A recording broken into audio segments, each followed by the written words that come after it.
I am Dr. Ryan Harrison. For 15 years, I served as a cardiac surgeon at Lakeview General Hospital in Hobbiton, California.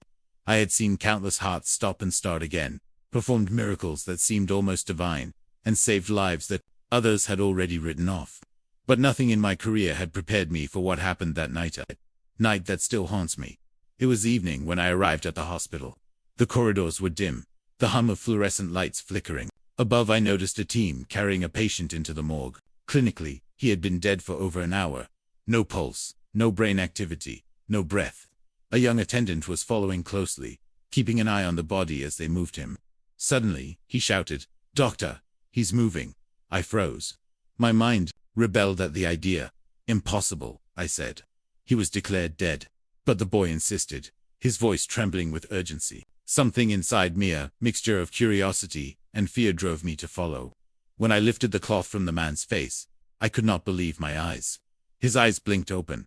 Alive, fully conscious. My legs felt like they had been ripped from beneath me. I stumbled back, my mind racing, unable to process what I was seeing. The man declared clinically dead was sitting up, breathing steadily, and looking around with wide, alert eyes. The entire morgue seemed to hold its breath. A chilling silence enveloped the room, broken only by the faint buzz of the overhead lights. The young attendant was frozen, staring as though he had seen a ghost. I couldn't speak. How could this be happening? Every protocol, every medical law I had learned screamed that death is final. And yet, here he was, live, whole, normal. My hand shook as I reached for his wrist. The pulse was real, strong. And yet, the questions churned in my mind like a storm. How? Why? What had happened during that hour of lifelessness? Word of the incident spread quickly. Within minutes, a crowd of doctors, nurses, and staff gathered outside the morgue. Their faces reflected the same disbelief, the same fear I felt. Everyone whispered, theories, miracles, medical anomalies, some even muttering dark superstitions. I stood there, rooted to the floor, feeling the hospital itself trembling around me. The line between life and death, I realized, had been shattered. And deep inside, a cold, creeping fear began to take hold. This was only the beginning. The following day, I thought the nightmare had ended. I told myself it was a one-time anomaly, a freak occurrence no doctor could explain. But that illusion shattered almost immediately. Gary French was in the hospital's hospice care, a patient whose life had officially ended the night before. His chart said it all. Dead. I had personally signed the declaration, confirmed every test, ensured there was no hope. And yet, when the embalming preparations began, I was present anxiously, reluctantly, and that's when it happened. Suddenly, his fingers twitched, a faint movement at first, barely perceptible. Then his chest rose in a full, steady breath. I froze, heart hammering, unable to comprehend. The room seemed to collapse into itself, as if reality had warped. Gary opened his eyes slowly, confused. Alive, he looked around, then at me, as if greeting an old friend. The hospital staff erupted into chaos. Nurses screamed. Doctors rushed in disbelief. Some fainted outright. I, however, felt an icy grip of dread rather than joy. This was no miracle. What was an enigma? A dark riddle of life and death. How could two people declared clinically dead return to life? And what had awakened them? The sense of dread lingered long after the chaos subsided. Something was happening in my hospital. Something I could neither predict nor control. I thought I had seen the limits of the impossible. I was wrong. The very next day, a woman named Iwa Wright was brought in. According to every chart, every monitor, and every physician present, she had been dead for 15 hours. Life had left her body, and yet no one suspected she might defy death. I watched silently as the staff prepared her for examination, their hands trembling with unease. As the embalming preparations began, a cold silence fell over the room. The same icy dread I had felt during Gary French's awakening crept over me again, and then without warning, her body shivered. A gasp escaped her lips. Her eyes fluttered open, wide, alert, alive. The air in the room seemed to crackle with electricity as whispers of disbelief turned into panicked shouting. I stumbled back, my knees weak, unable to comprehend what I was witnessing. 3 people, all declared clinically dead, had returned to life within 48 hours. The hospital, once a place of healing, now felt like a stage for the impossible, an arena where life and death played cruel, unpredictable games. My career, my beliefs, even my sanity, everything had been shaken. What I once knew about life, death, and the human soul had been obliterated. The boundary between the living and the dead had been erased, and I realized with chilling clarity, this was just the beginning of something far darker. After witnessing 3 patients return from death, I could no longer see the hospital or life the same way. Each corridor, each empty room, felt alive with whispers of the impossible. I kept replaying the scenes in my mind, the twitching fingers, the gasps for air, the wide, alert eyes staring back at me. How could someone declared dead suddenly return? Sleep became a stranger. At night, I would lie in bed, heart racing, imagining bodies twitching in the morgue, gasping back to life. Shadows in my room seemed to move, just at the edge of vision. I began hearing faint murmurs in the quiet halls of my empty apartment. Whispers that seemed to say, life and death are not as you think. My colleagues avoided me. Some whispered that I was losing my mind. I couldn't blame them, I questioned my own sanity. Was I witnessing miracles? Or something far darker? Something that mocked our understanding of human existence. Every time I closed my eyes, I saw those lifeless bodies returning to life. The cold hospital air pressing against me, heavy with secrets I could not understand. The line between reality and nightmare had blurred, and I realized I was no longer just a surgeon. I had become a witness to something humanity was never meant to see. In the days that followed, I began noticing patterns, small subtle signs that something unthinkable was happening. Patients declared dead sometimes trembled moments before their bodies were moved to the morgue. Nurses whispered about fleeting movements, faint gasps, or slight changes in skin color. At first, I dismissed it as coincidence, but then it became impossible to ignore. I started observing every patient with a new, almost paranoid vigilance. Every death felt uncertain, every flatline on the monitor suspicious. The hospital, once predictable and orderly, now seemed alive with secrets. The walls seemed to hum with a hidden pulse, as if the building itself knew more about life and death than we did. The more I watched, the more I feared what I might find. What if these awakenings weren't miracles but something else entirely? Something that toyed with the living and the dead alike. I began to dread walking through the morgue, dreading the quiet hum of machines, dreading the stillness of rooms that should have been empty. I realized I was no longer just a doctor. I had become a witness to a phenomenon that defied logic, one that blurred the line between science and something far more sinister. And deep inside, I felt a chilling certainty. The hospital held secrets I was not ready to face and, perhaps, never would be. That night, I returned to the hospital alone. Sleep had become impossible. My mind churned with memories of lifeless bodies returning to life. The corridors were empty, yet they felt alive, almost breathing.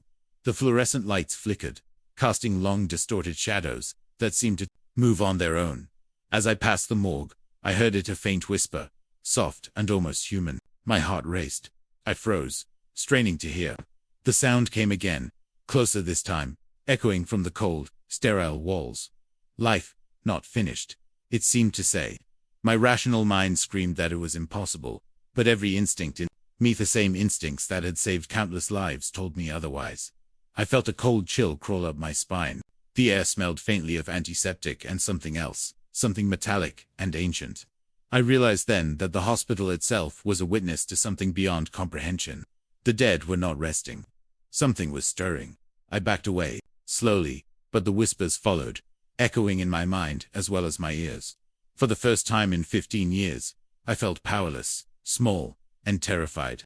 The impossible was no longer just happening, it was watching me, and I knew, with absolute certainty, that this was far from over. The next morning, I returned to the hospital in a daze, haunted by the whispers from the night before. I started reviewing old patient files, searching for anomalies, for any hint that these awakenings were not isolated incidents. What I discovered shook me to my core. Decades of records revealed cases eerily similar to what I had witnessed, patients declared dead, only to awaken hours later, sometimes with no explanation, sometimes with subtle changes in behavior or awareness. The patterns were there, hidden in plain sight, dismissed as errors or miracles. But now, with 3 cases happening before my eyes, I could no longer ignore them. It wasn't just the patients. Equipment would behave strangely in certain rooms. Monitors would flicker, and staff would report hearing faint movements in empty wards. Some swore they saw shadows moving against the grain of reality, or glimpsed figures just beyond vision. My colleagues laughed it off, but I felt the weight of something far darker pressing down. I realized the hospital itself seemed alive, as if it had a consciousness of its own, one that toyed with life and death, bending the rules of reality at will. And the more I uncovered, the more I understood. These awakenings were not miracles, they were warnings. By the time night fell again, I could no longer pretend that I was safe. The hospital, once a place of healing, now felt like a predator watching me, calculating its next move. Every shadow seemed to shift unnaturally.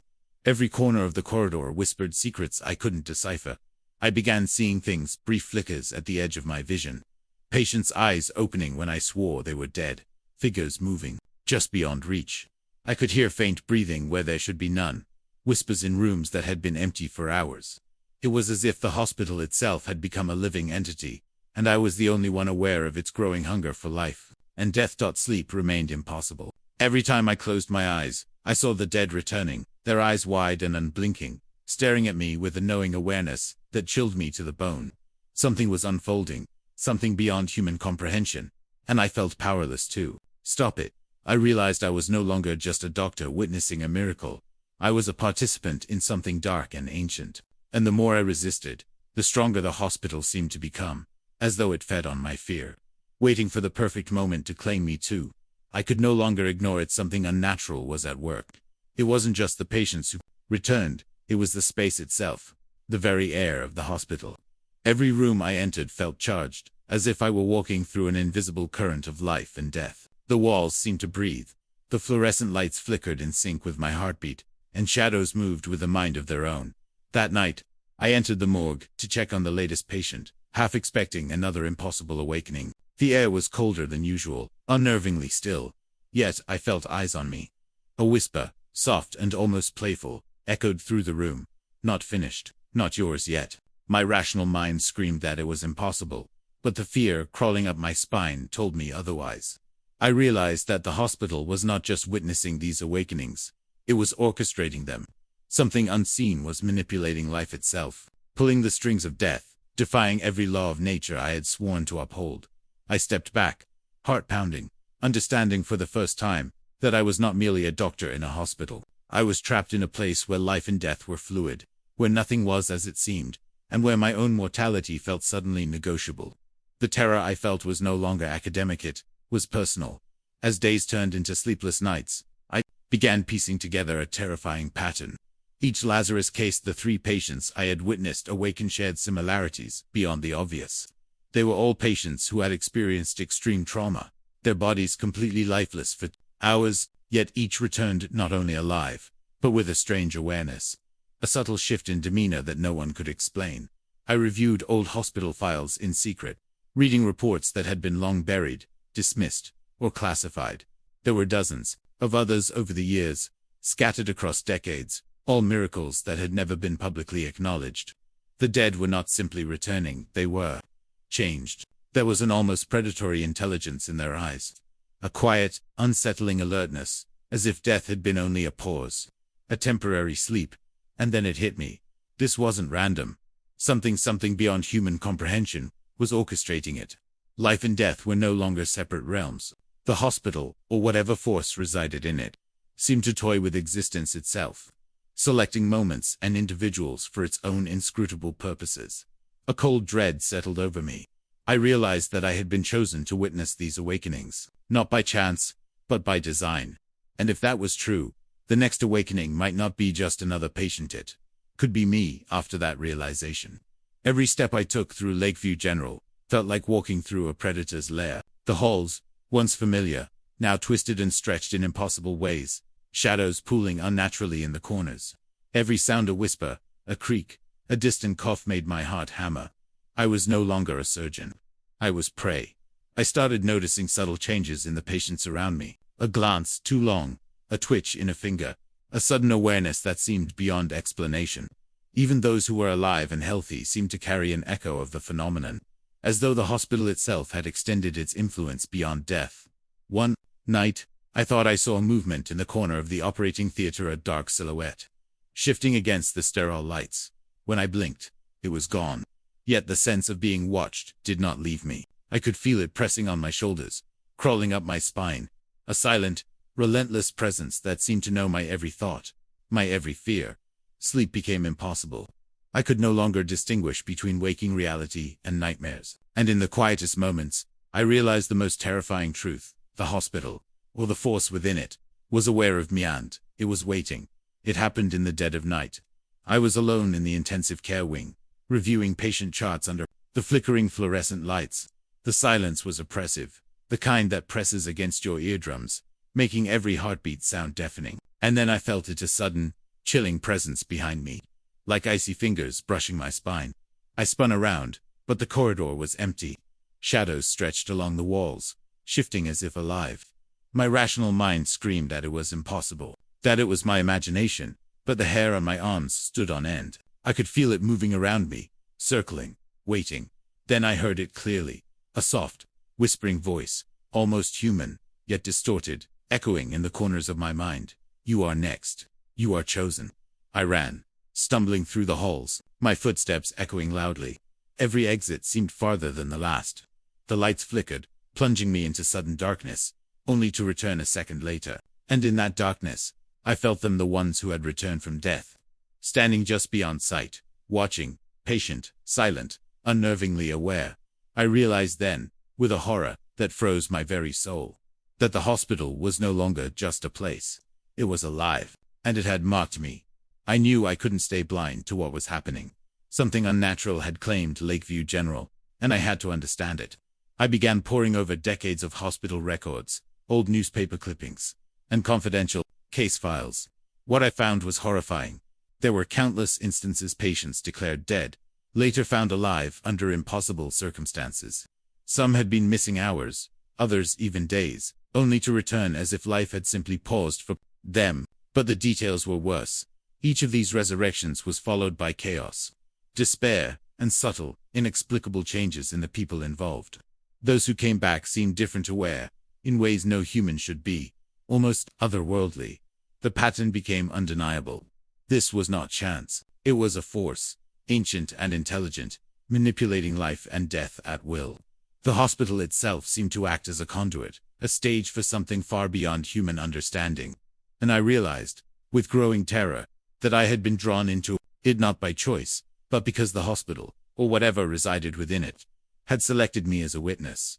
Fear pressed down like a living weight. The more I uncovered, the more I understood that the line between life and death, once sacred and clear, was now blurred beyond recognition.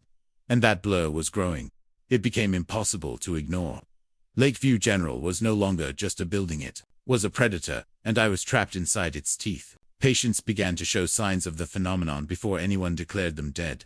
Small twitches, shallow breaths, sudden awareness in the so-called die in it, was as if the hospital itself was testing its limits, bending life and death to its will. One night, I walked past a room where a patient had been declared clinically dead just minutes before. I paused. The monitor was flat, silent, and then I saw its fingers twitching under the sheet. My stomach turned cold. The patient's chest rose with a slow, steady breath. He was alive, fully conscious, and staring directly at me, his eyes wide, unnervingly alert. I ran from the room, but the sensation followed me everywhere. I felt watched, hunted. The walls seemed to pulse, the lights flickering in sync with some unknown rhythm. Every corridor, every ward, every shadow hinted at something unseen, orchestrating the awakenings, guiding them, choosing who would return and who would not. I realized with horror that I was no longer a doctor or a witness. I was part of its experiment. And if I stayed, there was no telling who or what would awaken next. Sleep abandoned me. Every shadow, every flicker of light, whispered threats I couldn't escape. I began questioning my own sanity. Was the hospital real, or was I trapped inside a waking nightmare?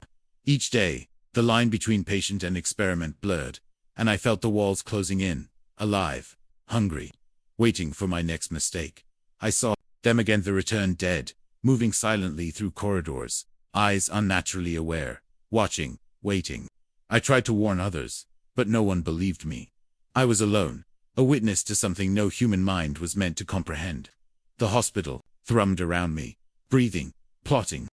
I realized I had a choice: stay and face whatever orchestrated these resurrections, or flee and abandon the truth. But even as I left, I felt its presence, pulling me back.